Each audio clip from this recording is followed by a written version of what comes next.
Yes, you do. Every time I go in, I think I change it and it goes back. There. Okay. Hi, Andrea. Oh, hello. Oh, yay. You look radiant. Oh, thank you, my friend. Andrea was one of my first guest authors with the Event Prox Book Club. So she showed me quite a few things.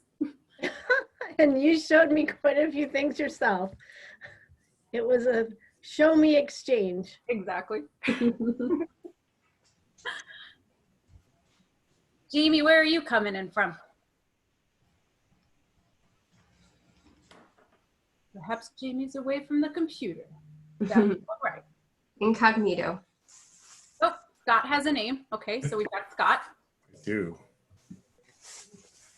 Excellent. And I haven't cut my hair since January. So, you know, what do you do? Are you enjoying it? I'm just letting it go until there's a vaccine. Forget it. I'm not cutting. You know, you could always donate it, just like buzz it from the top. So I could, and I might do that too, out of just pure going crazy. that's my brother's goal because his hair is rivaling yours. Scott, where are you coming in from? I run a global sales team from Isla Mirada, the Florida Keys. Oh, nice. Yeah, not a bad place to be locked down at. Nope, not at all. Yeah, I'm actually up in Canada and I'm presently in quarantine because I visited my parents in New York after 6.5 months of having not seen them. I made the trek across the border, played the national anthem when I crossed, and I'm American, and made the journey. So now I am quarantined in my apartment for another few days. What part of Canada? Montreal. Nice. Mm-hmm. So you were able to go back and forth?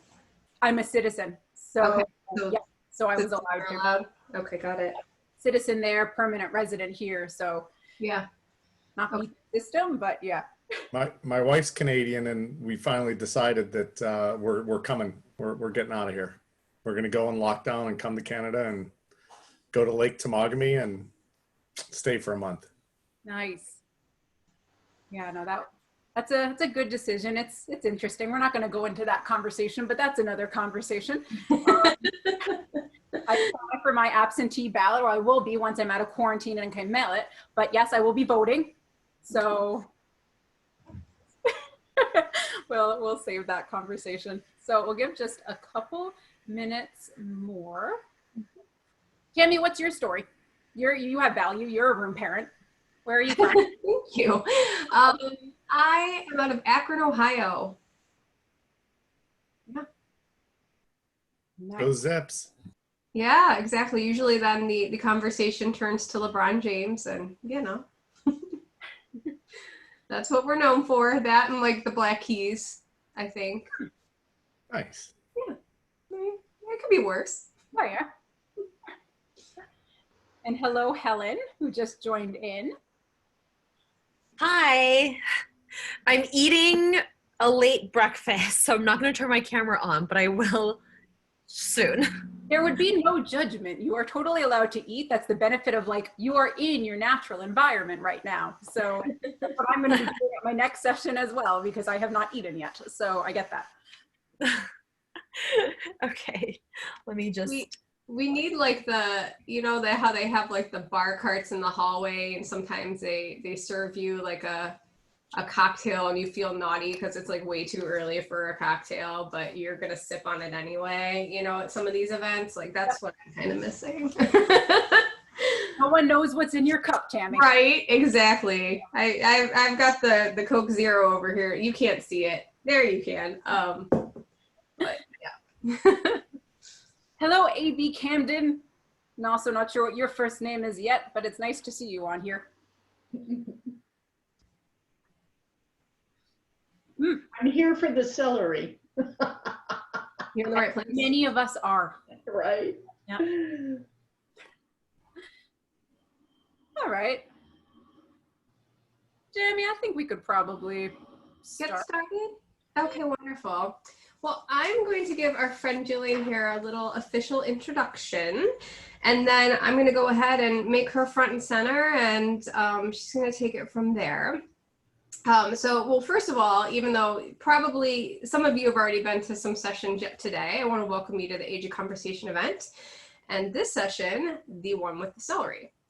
Jillian is founder of the Event Profs Book Club, and naturally she's doing a session that revolves around a book, especially celery. This background ruined it, but you can see my celery. Yes. Awesome. I do want to let everybody know that this presentation is being recorded. So if you're not interested in being recorded, now's your chance to back out. And also just to help reduce background noise, if you're not actively speaking, if you want to mute yourself, that would be great. So Jillian, yay. Excellent. Samantha, you just signed on, but you just missed where we both showed pieces of celery. So yay, welcome. All right, and as Tammy said, so my passion project, one of them on the side is the Event Profs Book Club. So it would go without saying that I had to do a session on a book. And this is actually a very quick session, but I want to kind of give you an introduction to a component of a book that I very much enjoyed, more so for the takeaway messages than the actual reading, but we can discuss that separately. But my first question for you is, who has read the book Start With Why by Simon Sinek? Raise your hand. Nobody. I don't know if Jamie has, Alice and Andrea. I don't know if you have, Anne. I read part of it, but and I watched his talk. I'm familiar with his message. Okay. So we've probably heard the name Simon Sinek, though. Is there anyone that hasn't heard of Simon Sinek? No judgment. Oh, Helen. Okay, cool. So you're going to get a little bit of a crash course into who Simon Sinek is and one of his concepts that made him famous. He's an excellent speaker. The book I actually have mixed feelings about, but that's a different conversation. But the takeaway messages, I think, were excellent. And the big idea of Start With Why by Simon Sinek is all about your core and what your why is, who you are. The what's and the hows change. They can change by either how you market yourself, what your job looks like, things like that. But what is integrally you, your why, does not, which is really interesting. And then at the same time, what we're doing in our lives, it needs to match with our why. Otherwise, there's going to be that tension that's happening and it's not going to be comfy. And down the road, it's likely not going to work. So there's this whole component of reflecting on what is your why. And some of us probably have a better idea of what our why is. And perhaps we've been living it, or perhaps what we're feeling now, since the pandemic kind of hit all of us from a different side, is are we actually living in line with our why? So it's a really interesting time to reflect. And one of the exercises he talks about in the book that I want to present to you today, so as you're kind of doing your own reflection, you could implement it, is something called the celery test. Yay. So just threw my piece of celery. Celery test idea is basically to see if the what's and the how's in our lives are in line with our why, both to ourselves when we're seeing what our life looks like, but also how we're promoting ourselves to others. Is the way that we're speaking, is the way that we're acting, is it in harmony with who we are saying that we are and how we're trying to live our life? So he talks about something called the celery test, and it kind of feels a little bit like a joke when I present it, but go with it, all right? So you are at a party, and right now, obviously, remember, we can't have that many people or wear masks. But you are at a party and there's some super successful people that have a great track record that come up to you throughout the evening. So the first guy comes up to you and he's like, Scott, you really need to get into the business of Oreos. Oreos have brought me so much success. They are fantastic. I'm telling you, get in on it. You're like, all right, thinking about it. Next person comes up to you and they say, Helen, you really need to get into the business of M&Ms. 10 times out of 10, M&Ms have brought in a profit. These have been fantastic. This has worked for me. You're like, all right, that's interesting. Okay, I'll think about that. And then the last person comes up to you and they're like, Samantha, celery. Celery is where it's at. You need to get into that business of celery. So if you're not fully clear on what your why is, you are heading to the grocery store, you drive over to the grocery store, you have your list. I need my celery, my M&Ms, and my Oreos. And you start making your way through all of the aisles and you spend a bunch of time finding all of those items. So you spent time and then you go over to cash out. You put everything on the belt. The person next to you, and I don't know about you, but whenever I go shopping, I like to see people's stories of what they're buying and try to imagine what, you know, their life is actually like.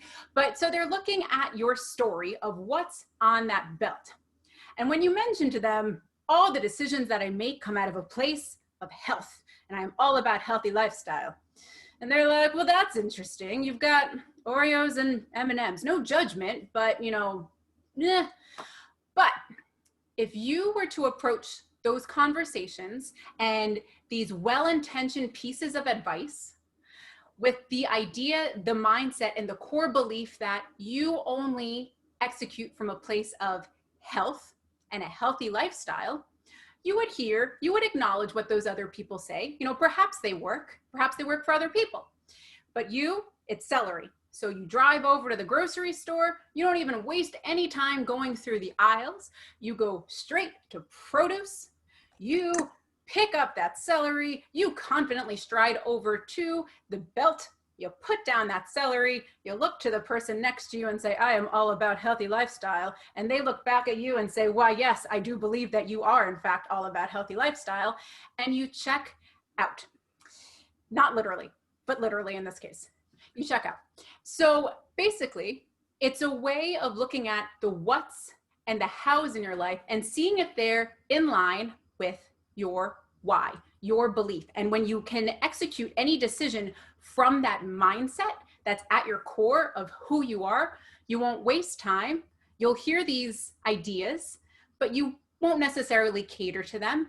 And you'll be executing from a place that's truly in line with who you are at your core. And I can tell you before I open up discussion that I was earlier in the year, actually before COVID happened, I was presented with a job opportunity. And it was actually very similar to what I did in the past when I was in architectural sales before I entered this industry. But it married the two. It was kind of architecture meets events, which I'm like, that's really cool. However, I had just ironically read this book, Start With Why, and had just heard about the celery test. And I started thinking about it and applying it to that specific situation. And I realized that the why that I'm starting to uncover with myself, because it is a journey, but again, it's integral to who you are, that it wasn't in line. And perhaps it would be a very interesting decision for right now, and it could work for a bit, but down the road, there was going to be that tension because it wasn't fully true to who I am now, who I've been developing as, and what's super important and core to me. So I have been using this idea of celery test for different ideas that I've been putting forth, different passion projects that I'm pursuing, and even how my career is going to be evolving as well. Because at the end of the day, it's about your why. Your why doesn't change, the what's and the how's do. And you can apply the idea of celery test. So now I'm going to open up the floor, and I would like to first pose, since this is a new concept to you, so to speak, have you done something like this in your life? Or would you see the benefit of this idea of celery test? What are your thoughts on this idea that Simon Sinek poses? So raise your hand and then unmute yourself. And you're allowed to reflect. So last session, I had someone that had some fish behind, so I was able to kind of go with the flow with the fish. There's no fish right now, so I'm just kind of swaying. Do you feel that your what's and your how's align with your why, do you feel that your why has been changing, or do you have a very good idea of what your why is? How has your reflection journey been going? And especially in light of the times that we're living in now. Petula. Ooh, I've got a So right now I have just started, as you said, I'm a recent graduate in the events industry. But I have a bachelor's of science in something entirely different, because I had planned something entirely different. But when you said, you know, everything has to align with your whys, it's funny because I had never put two and two together in that like phrasing, that what I was doing and what I am doing now both serve my whys, but in a very different way, because ultimately I like people and I like working with people, and this is just another way of expressing that core value that I have of making people happy and engaged and excited and just collaborating with people and joining communities. So both were serving that why, but in very different ways. And it's interesting how you say that the hows and the whats change, but the why is always the same. Mm-hmm. Samantha. I just had a little moment right now. So, I'm obviously, some of us know who I am. I'm in hospitality and I adore the industry. And when I'm working in hospitality, my how and what serve my why. Recently, I'm kind of thinking about a new opportunity, and I kind of got sad to think that, oh no, I'm no longer going to be doing the full hospitality. Am I going to be as happy? But right now, hearing this, I realize it does still serve my why, even though my how and what will be different as Petula. I'm still going to be happy because my why is still the main focus, but it's just a different journey and path to fulfill and make sure that they're all aligned. So I just had a little moment right now of like reflection. Do you feel comfortable sharing what your why is, and have you always known it, or is it something that as you've been reflecting, let's say with COVID, that perhaps it's been coming out more? Okay, so I always knew it was there, but COVID has definitely pushed it forward. My why is to be a visionary that makes a difference, whether it's making a difference within an event attendees, you know, motivating them at a conference and, you know, being really engaging with the design process, or with this opportunity, the why to streamline businesses and help them get more creative and designing, help them storytell, empathize, that sort of thing. So it's still being that differentiating variable that can still help them. So I guess it's more of the helping stuff too. So I too want to help and inspire and motivate and just do good. And that makes me feel good in the long run. So my whys are, I think that's what my why is. Excellent. And there's a few people that don't have cameras on. So if you did want to share, by all means, you can unmute yourself, even if you're eating lunch. Scott, I'm going to put you a bit on the spot, actually. Oh, no, Allison. I'm sorry. Allison. No worries. I just wanted to ask a question to you. Could you share a couple more concrete examples in your life, how this is played out? Yeah. Okay. Well, I'm going to go back to that specific job because that's the one that really resonated with me. And my most recent one, I'd say, well, actually my second to most recent one. So that job was with a furniture rental company. And what was really cool, again, like, you know, talking about the experience and what it's going to be like as far as what that event will look like and what the guests will experience. However, I would have been selling those products to third parties, to production houses, things like that, a number of steps away from the client. And before I entered this industry, I was in architectural sales, as I said, and I was selling really high-end flooring finishes and presenting to architects and designers. So something, again, tangible and concrete. But once I changed over to this industry, I've been selling events. But how I view it is, again, the experience of the event. I'm not selling that, you know, 5-course meal and the way that that tablecloth looks. I'm selling what it's going to feel like when you're actually there, or what that destination is going to look like when you can experience it once you step foot there. So when I was doing reflection about this job, and it was a great opportunity for me, and it was kind of like, you could just build your team, and if you want to spend half the year in Florida like Scott, like you could be down there. But when I was looking at it, I'm like, wait a second, that would be going back to products. I would be about 2 to 3 degrees separated from the end user and from that final experience. So I would be selling kind of the raw ingredients of what would make that phenomenal experience, but I wouldn't fully be part of it. And that's where I knew that there'd be that disconnect, because for me, my core is all about people and the experiences that we can have together. And what I'm learning through the Event Profs Book Club and some other passion projects of mine is the idea of connecting, the idea of belonging, the idea of engaging, and the idea of learning from one another. So now, as I'm reflecting about how I'm going to be growing in my career, that's what I do love about this industry. And my what and my how might change a little bit of how I'm executing that. But at its core, our industry is an industry comprised of industries, and the magic that can happen when we get people together, virtually, hybrid, face-to-face, go down the line. But exactly what we're doing now is you put people into a room, the conversation that can ensue.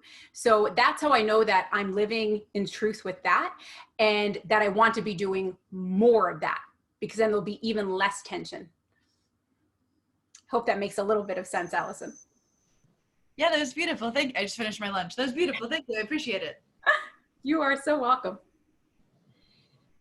So we have a couple more moments. Would anyone want to share, perhaps as they've been thinking, are you working with your why now? Perhaps did you make a career transition where now you feel like you're working with your why? Or may I be so bold to ask, perhaps you're thinking of making some changes, and now that the horizon of our industry is changing a bit, that might be more in line with your why. Hey, Jillian, it's Helen. So I think it's interesting for me because I work at an organization. I actually work at Slack, and my why is very much out of my control. I think I control the how and the what much more, since, you know, my company is not Helen's birthday or something like that. So I think I'm sometimes tasked with the strategy and the execution than I am more so on the why. I'm just kind of a component as part of this larger organization. So what are your thoughts on individuals like me where the why feels less like something we can determine? Do you feel that Slack has a very clear why? Yes. Do you feel that that why is in line with your ethos? Yes. So there's definitely, you know, the larger why, and then all of our smaller whys that kind of ladder up to this North Star why. Exactly. Because how do you think you would feel if Slack has a super clear why, but then your why is just so divergently different than theirs? Do you think that would work? Probably not. I think it would be, you know, I think the onus then is on me to essentially find a place where my whys, I think I could, sure. I think tons of people every day are forced into doing things that probably don't align with their ethos or their moral code or their motivation in life. But the onus is on me to do that, not for the company to change. Because again, this is not Helen's company. Exactly. Samantha, do you have something to say? I saw you unmiked. Yeah, I wanna, so let's remove Slack and just call it company X. When you had the proposal on your table to sign that employer contract, why did you sign company X? Why did you sign with them? It was very much kind of what Jillian was talking about. They were in line with the values that I shared. I believed in the product. I believed in the potential. I believed in the company, the leaders. So an organization is going to be ever changing and ever evolving, and it's not going to be the same company that I signed with. And now the company is not going to be the same probably 2 years from now, but our values and our why have always been really consistent. But, you know, at the end of the day, it's still a business. So I think a lot of the whys for a company is going to be driven by the bottom line. But to remember there, and he brings up a bunch of different examples in the book, but if you go with the idea that your why doesn't change, it's how people can understand what you do. So if Apple's putting out a certain type of culture, and when you buy into something, this is the type of person that uses Apple products, that doesn't change. The what's and the how's, the products that come out, they're in line. But if all of a sudden Volkswagen, which is the people's vehicle, puts out something that's 6 figures, it's not in line with their ethos, and it starts to get confusing. So both for the clients and for the company. So that goes with the idea. And again, right now in the reality that we're living in, a company really needs to know their why, because if everyone's pivoting in every single direction, but it's not actually true to who that company is, A, it's kind of disingenuous, and B, people don't know who you are, what you are, why you're doing it. You're just trying all different types of things. So a company needs to have that clear definition of what a why is. So then they can find people like you, Helen, where it's like, you know what, that actually does align with my why. And even if you kind of change as the times change, I still know from where you're acting from, and it feels good for me. Mm-hmm. You know, it's Scott. Hey, Scott. How are you guys? So I'll tell you, it's funny, Helen, you're at a company that kind of epitomizes my why. When Slack came out and we all realized the power of the collaboration side of it, and I've been living a life where I've always been in sales, or now I'm leading sales teams, I've always realized that, wait, the power of sales is just having this wonderful Rolodex of having powerful solutions that you can connect with other people that are in need at the right time. And the more important those relationships you create, and the better relationships you create, the more confident you feel of collecting things and then collaborating on things.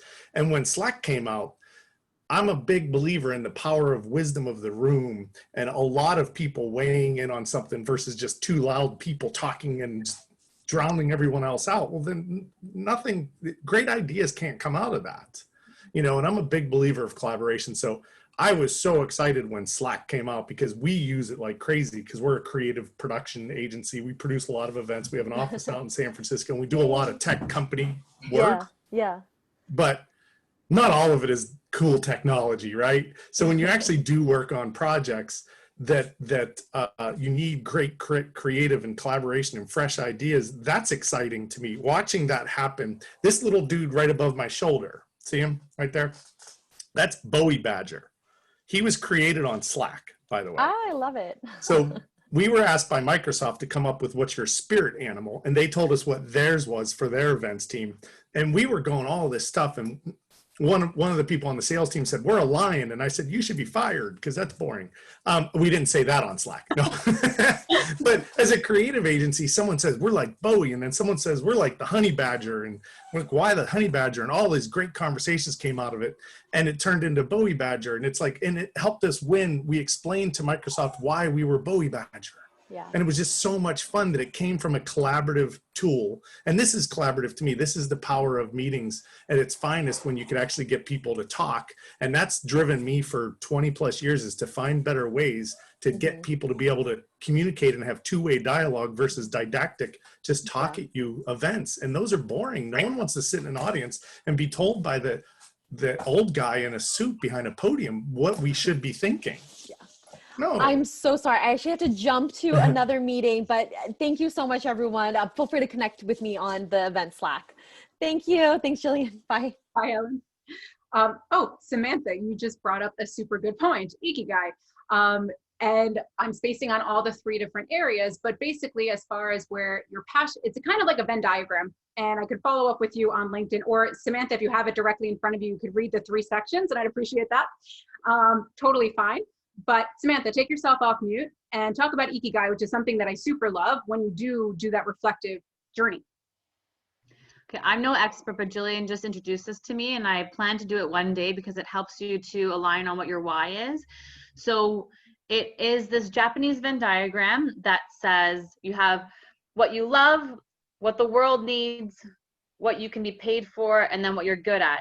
And then it bridges love, what you're good at, to passion.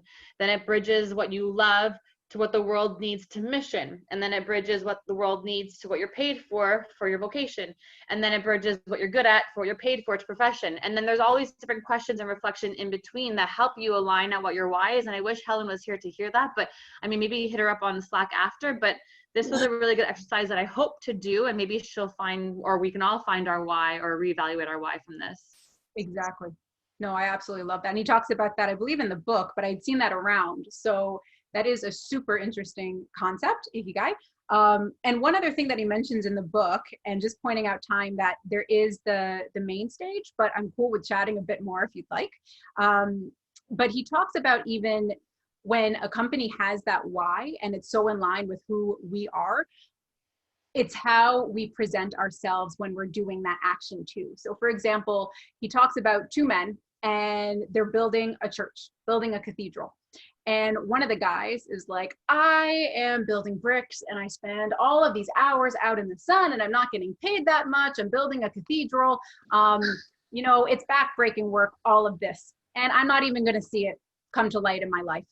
And then the other guy is like, you know, I'm spending all of this time, I am building bricks. I am building the foundation of this cathedral that's going to long outlive me and that I won't even be a part of when it comes into existence, but I will be there laying that foundation. So that goes again with the idea of really understanding that company's why, really internalizing it and knowing that it's in line with your why as well.